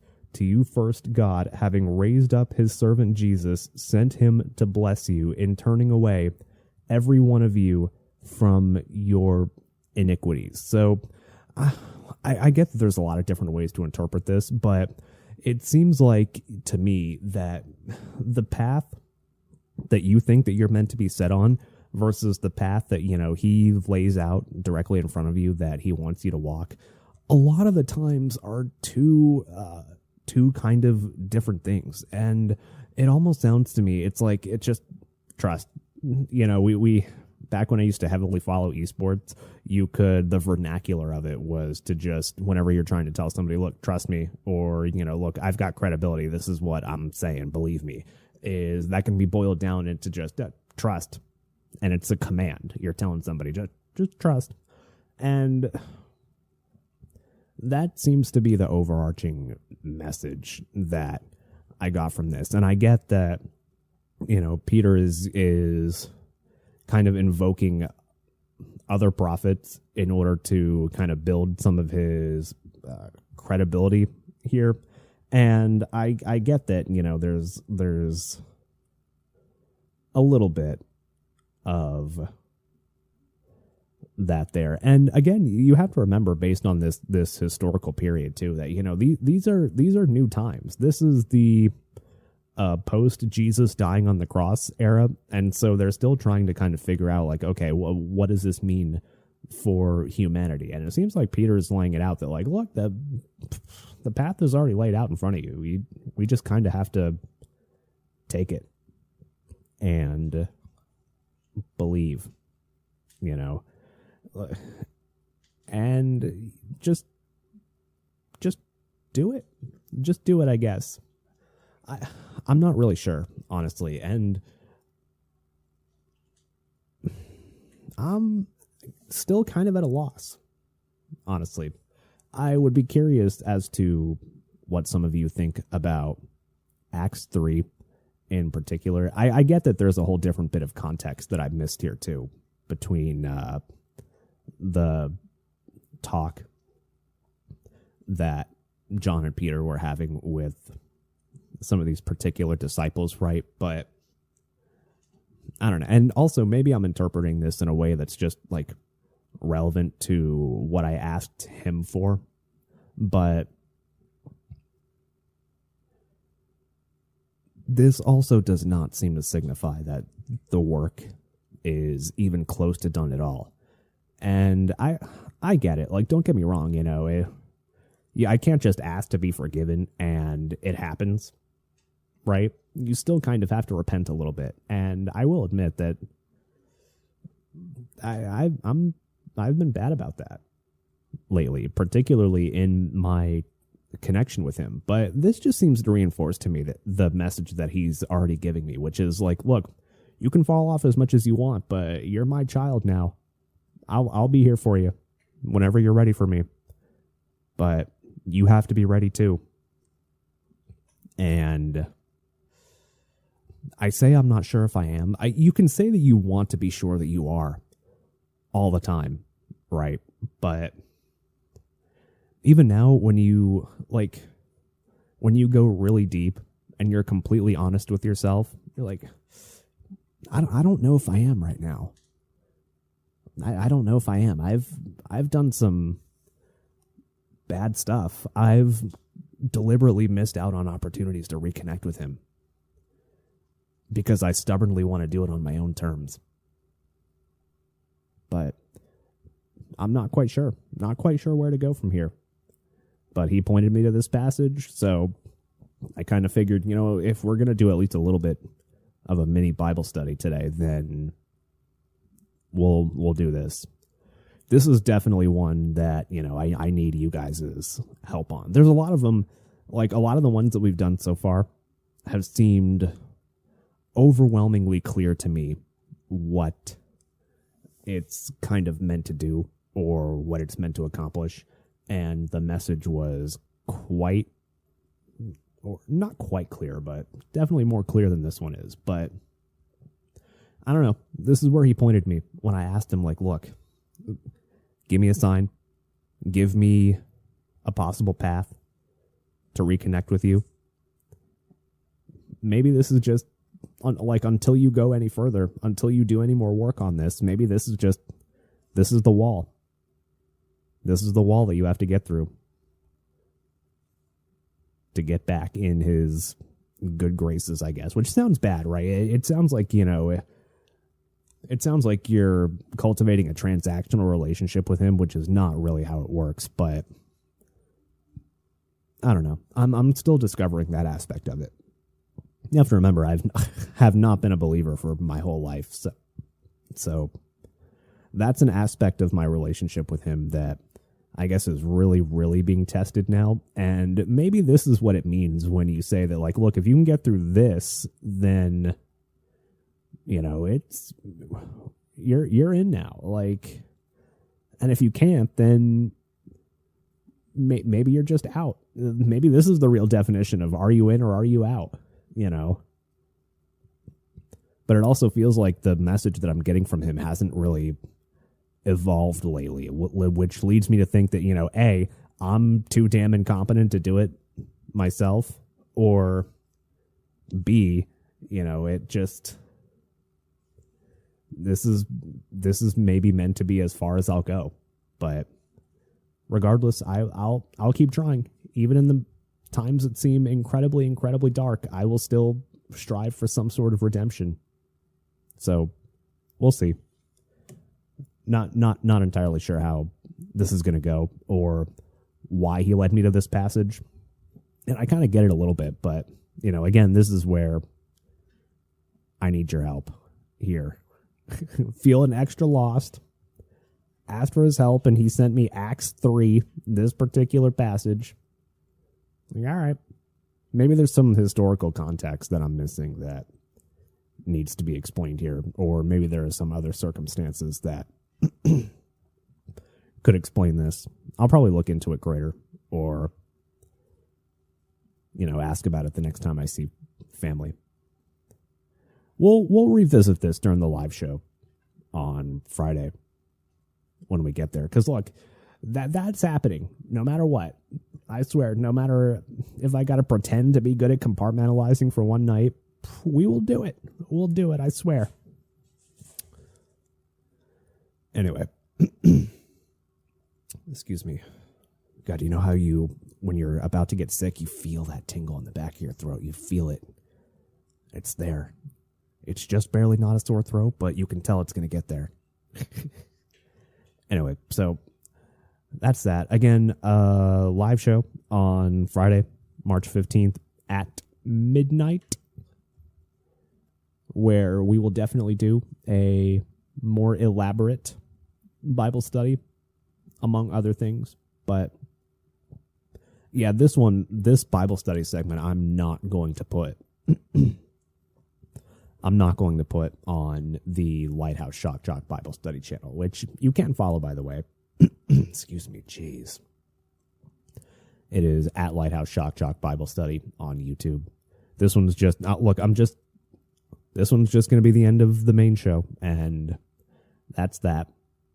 Especially given that I have already said an F word that I will have to edit out. It's not because of that. It's not because of that. It's just this one had a particularly different context. This is me just on my knees going, look, I am lost, man. I need some help. And I don't fully understand why you sent me the passage that you did, but here it is anyway. So maybe you guys can help me fill in the blanks a little bit. Anyway, that'll be it for this week. Join me in a couple days on Friday, March 15th at midnight on the main YouTube channel. It's at Lighthouse Jock on YouTube. It'll go on the podcast eventually, edited. But the YouTube live show will be live and uncensored. Can't wait. Anyway, bye.